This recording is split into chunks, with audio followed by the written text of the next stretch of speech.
stagiaires de la 8e promotion de l'école supérieure d'administration militaire de Kinshasa sont en visite d'études à Dar es Salaam, en Tanzanie. Sous la conduite du général Kakenza Jean-Claude, les 19 stagiaires de cette école à vocation régionale auront un séjour de 10 jours en Tanzanie. Pour concilier la théorie apprise à la pratique, plusieurs visites sont prévues lors de leur séjour. La délégation a effectué le lundi 7 juillet 2025 les déplacements à Bagamoyo, ville située à 67 km de Dar es Salaam et jadis réputée pour son commerce d'ivoire et d'esclaves, ainsi que son architecture d'influence allemande et arabe. Les stagiaires ont admiré des mosquées et des bâtiments coloniaux, notamment l'ancien fort qui servait du centre administratif et commercial des colons allemands, les ruines des Kaolé, les tombeaux du XVIIIe siècle, la mission catholique fondée au XIXe siècle, les musées caravanes et les animaux dans les parcs des Kaolé Snake. Quelques stagiaires se sont exprimés au terme de cette visite. La connaissance occupe une place de choix dans la vie d'un homme et surtout que nous sommes dans une phase de formation en tant qu'administrateur militaire. Nous sommes appelés à connaître les situations qui se sont passées antérieurement, vu l'histoire de la civilisation africaine. On est obligé de les connaître et pour projeter l'avenir. Et durant notre séjour ici, avec tous les sites visités, nous sommes renchéris en des explications fournies par les experts en place et qui a encore donné beaucoup d'ouverture par rapport aussi à nos connaissances acquises.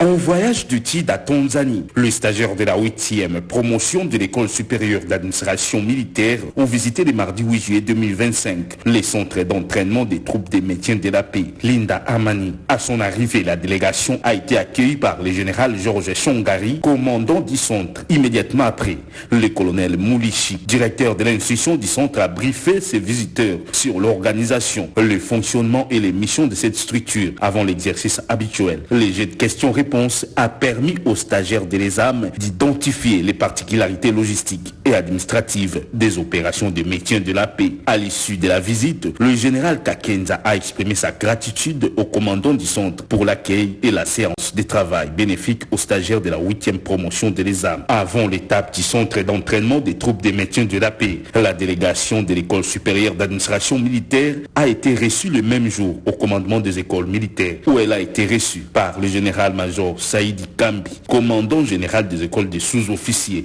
Mon général, je suis très ému depuis vendredi quand nous sommes arrivés. L'accueil et l'ambiance aussi fraternelle que nous avons rencontrée témoignent que nos deux pays sont vraiment des pays frères. Je ne doute pas, mon général, que nous sommes chez nous.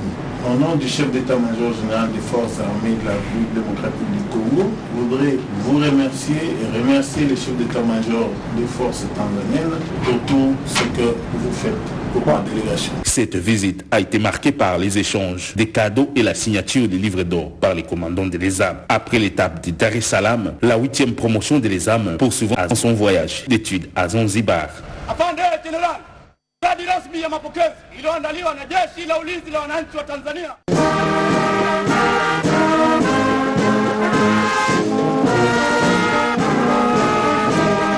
Les stagiaires de la 5e promotion de l'école de guerre de Kinshasa ont défendu du mercredi 2 au jeudi 3 juillet 2025 leurs travaux de fin d'études en vue de l'obtention de leur diplôme supérieur d'état-major. Ces soutenances ont eu lieu à l'école de guerre de Kinshasa même, située au centre supérieur militaire de Binzaozone. Chacun des stagiaires a réalisé un travail de recherche autour des thèmes sous la direction des professeurs d'université et l'a soutenu devant un jury composé de scientifiques militaires et civils. Parmi les stagiaires, le major Kalonji Kaba Toutou Joseph explique comment il a abordé ce sujet portant sur l'opération Oumou Jawetou sur l'éradication des FDLR en 2009.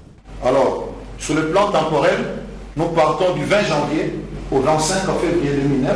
C'est ce qui constitue la période de notre étude, soit les 35 jours de l'opération Oumou Jawetou.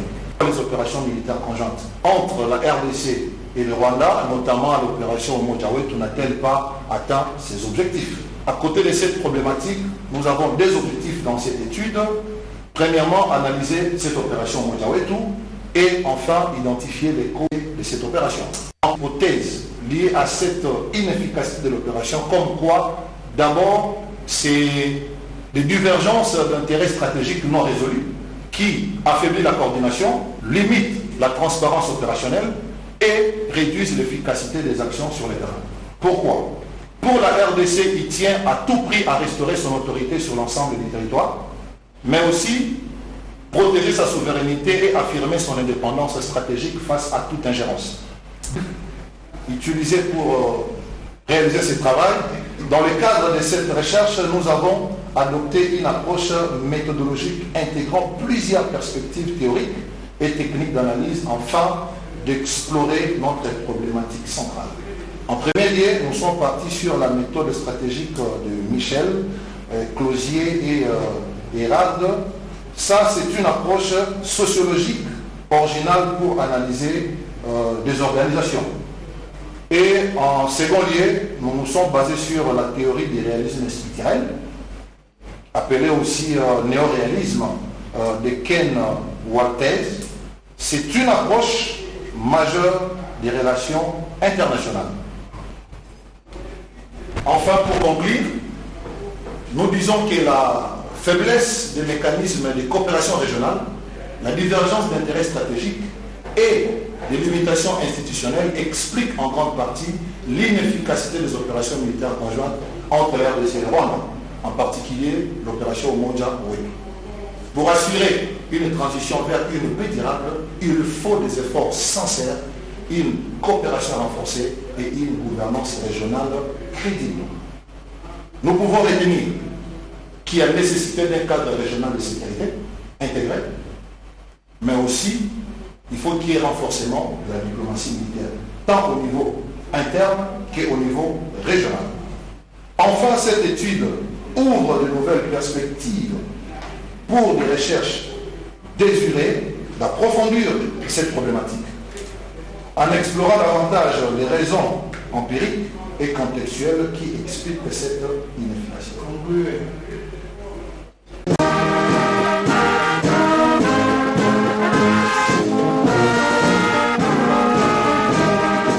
La session de formation sur le suivi et évaluation stratégique organisée en faveur des officiers des différentes structures des FARDC de la garnison de Kinshasa s'est officiellement clôturée le vendredi 4 juillet 2025 à l'hôtel Africana Palace dans la commune de Lingwala. Organisée par le secrétariat général à la défense nationale en partenariat avec l'Union européenne, cet atelier de 4 jours a permis de renforcer leurs capacités dans les domaines de programmation, de suivi et la mise en œuvre des processus de planification, d'évaluation des projets, considérés comme un pilier essentiel pour la gestion efficace et transparente des activités liées au secteur de défense et de sécurité. Pour cette formation sur le suivi-évaluation destinée aux officiers des FARDC, nous avons abordé plusieurs questions et nous avons dispensé 4 modules différents. Le premier module portait sur les grandes définitions et les grands concepts du suivi-évaluation. Qu'est-ce que le suivi? Qu'est-ce que l'évaluation? En quoi sont-ils différents? En quoi diffèrent-ils d'autres notions comme le contrôle ou l'audit? Le deuxième module portait sur les différentes approches du suivi-évaluation. Donc, quelles sont les grandes méthodologies comme la gestion axée sur les résultats, la méthodologie et l'approche du cadre logique, qu'est-ce que contiennent ces approches et notamment qu'est-ce que sont les critères d'évaluation et les indicateurs qui sont un élément clé qui nous permettent de réaliser du suivi-évaluation, d'une intervention, d'un projet ou d'une politique. Le troisième module portait sur la mise en place concrète d'un dispositif de suivi-évaluation.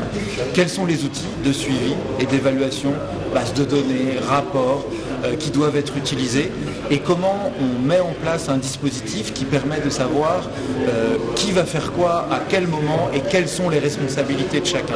Qui collecte des données, qui analyse des données, qui valide les rapports et qui met en œuvre les recommandations qui sont issues du travail de suivi-évaluation. Les modules dispensés par les experts de l'Union européenne ont tourné autour des méthodes de planification et d'évaluation des performances. À l'issue de cette formation, suivi-évaluation, on a été outillé pour comprendre d'abord ce que c'est que l'évaluation, qu'est-ce que c'est que le suivi, sur la différence entre les deux et avoir les outils qui nous permettent de nous préparer pour l'avenir à faire des bonnes évaluations, des bons suivis et des bonnes évaluations, de manière à ce que nous puissions de manière pertinente trouver les arguments nécessaires qui nous permettront de faciliter l'élaboration des plans, le futur plan de la réforme de l'armée et toutes sortes de programmes de formation. Une séance de photos souvenirs a clôturé cette cérémonie.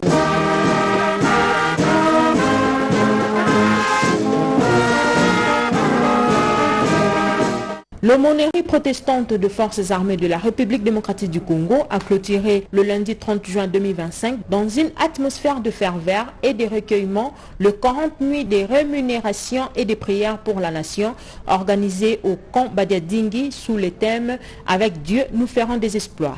Cette cérémonie a coïncidé avec la célébration de la fête de l'indépendance nationale. À cette occasion, l'aumônier en chef protestant près le FARDC, le révérend-major Ndengidi Ladiedoné, a solennellement ouvert la manifestation par un hommage à la patrie. Pour lui, le 30 juin est plus qu'une commémoration, une fête de l'immortalité pour la nation. La République démocratique du Congo totalise 65 ans d'indépendance. 65 ans, c'est beaucoup d'années. Il y a des gens qui sont morts pour cette République. Pour l'indépendance de cette République. Et à ces gens-là, il y a parfois on a oublié ce qu'ils ont fait. On n'est pas reconnaissant envers ces gens-là. Et même dans notre hymne national, l'hymne national dit jour sacré. C'est quel est ce jour sacré? C'est le 30 juin. 30 juin, jour sacré. On demande à ce que nous soyons des témoins. Donc on ne peut pas oublier cette date-là. Il faudrait que cette date soit toujours commémorée. C'est une date immortelle. Jour sacré, nous devons entonner l'hymne national. Alléluia. Amen. Nous allons nous mettre debout pour chanter l'hymne national. Le président national de l'église du Christ au Congo, nous a dit que chaque dimanche, jusqu'à la fin du mois de juin, vous devez consacrer 15 minutes de la prière pour la nation.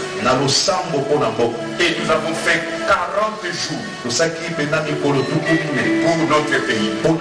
Et nous croyons fermement que c'est Dieu-là qui a permis que nous puissions prier encore 40 jours. C'est Dieu-là a des oreilles pour entendre. C'est Dieu-là a des yeux pour voir. Il a vu la souffrance du peuple congolais. Et je vous dis, une chose est vraie. Le 23 juin, le président de la République, Félix Antoine Tshisekedi Tshilombo, a dédié ce pays entre les mains de l'Éternel.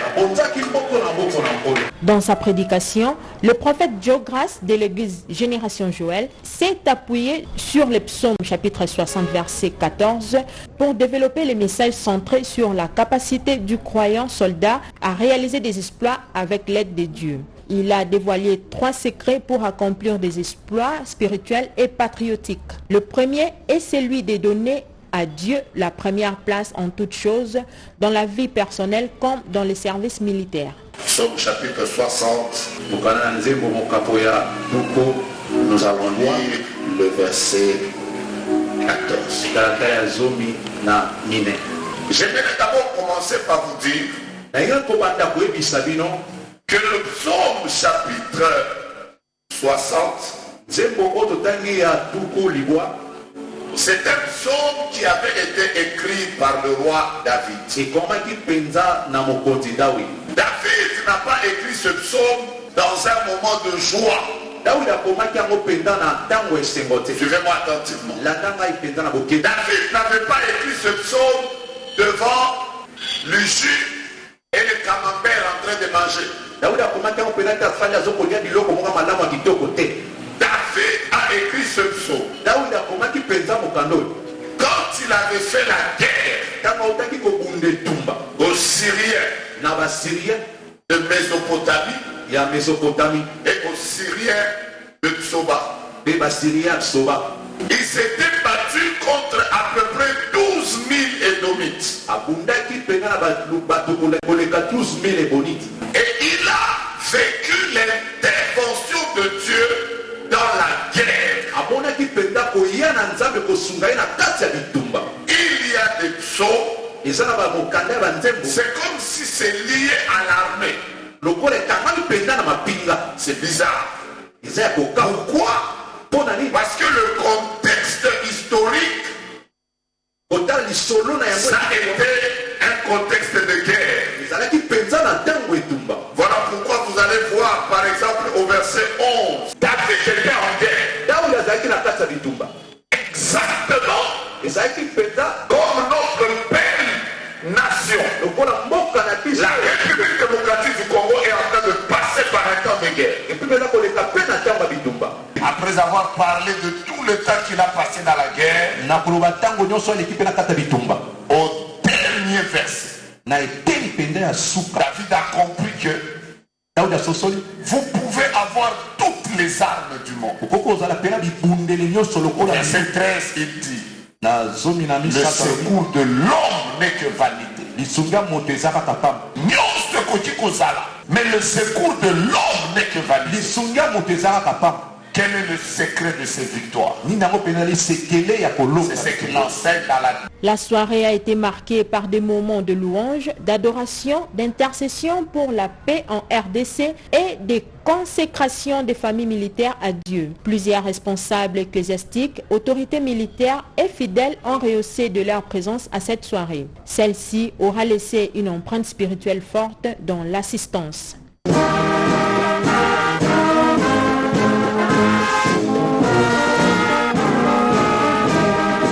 Dans le cadre du renforcement des conditions physiques des militaires, l'école d'éducation physique et des sports des forces armées de la République démocratique du Congo a organisé le samedi 6 juillet 2025 à Kinshasa une marche d'endurance pour ses stagiaires sous l'encadrement de son commandant, le colonel Ntsonde Zabidilou Philippe. Parti de l'école d'éducation physique et des sports, cette marche de plusieurs kilomètres a fait le tour du lieutenant-colonel Kokolo. À l'arrivée au stade adjudant-chef Kangala, les marcheurs ont été soumis à des exercices d'étirement et de récupération physique sous l'encadrement des instructeurs de cette école militaire. Interrogé sur l'importance de cette activité, le colonel Ntsonde évoque la nécessité pour les militaires de garder une âme saine dans un corps sain. Voilà, normalement, à l'EPS, les activités sportives sont à chaque jour, donc il n'y a pas de temps d'interruption.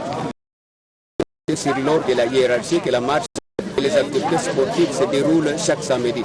Aujourd'hui, normalement, ça devrait être une marche administrative, mais que nous avons transformé en réveil musculaire. Normalement, ça devrait se faire. Il y a des bienfaits qui sont réellement relatifs à cette marche. Dans le cas personnel, ça améliore la condition physique, ça crée l'esprit de camaraderie, ça crée l'esprit en soi, donc la confiance en soi. Et du côté santé, ils seront toujours en bonne santé. De son côté, le major Ilunga, directeur d'instruction de l'EPS, a insisté sur les bienfaits de l'éducation physique et sportive dans le processus de formation du soldat. Cette initiative s'inscrit dans la ligne des conduites du chef d'état-major général, le lieutenant général Banza Mouilambwe Jules, visant la promotion des activités physiques dans toutes les structures de formation de nos militaires pour renforcer l'endurance et les capacités morales des soldats et les rendre prêts pour la défense de l'intégrité territoriale de notre pays.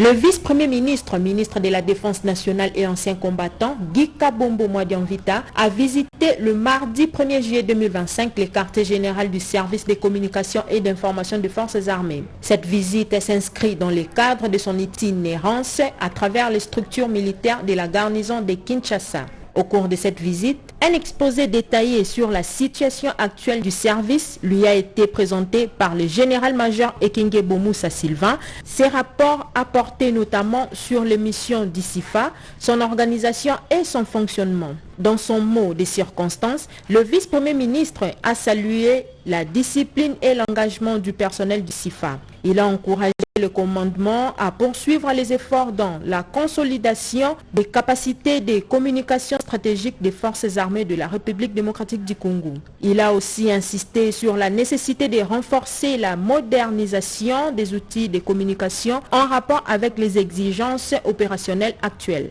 Notre méthodologie est simple, c'est voir, écouter, toucher pour me permettre d'agir. Agir conformément aux instructions reçues du commandant suprême des forces armées de la République démocratique du Congo. Ces instructions tiennent en une seule phrase: réorganiser et bâtir l'armée. Une armée réellement nationale, forte et républicaine, qui doit être assise, cette armée, une véritable industrie de défense. Dans cette armée où toutes les forces, toutes les grandes unités et les structures comme la vôtre, alors pour qu'il en soit ainsi, en tant que ministre de la Défense nationale et ancien combattant, j'ai le devoir de mobiliser les moyens indispensables, humains, financiers, matériels et logistiques. Je dois mettre à votre disposition. Et c'est à vous de les utiliser en bon père de famille. Il nous reste à nous tous ici présents et particulièrement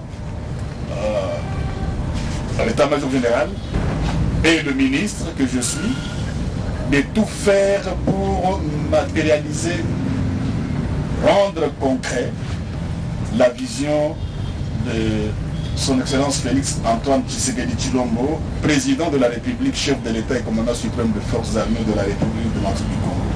C'est quoi en réalité cette vision?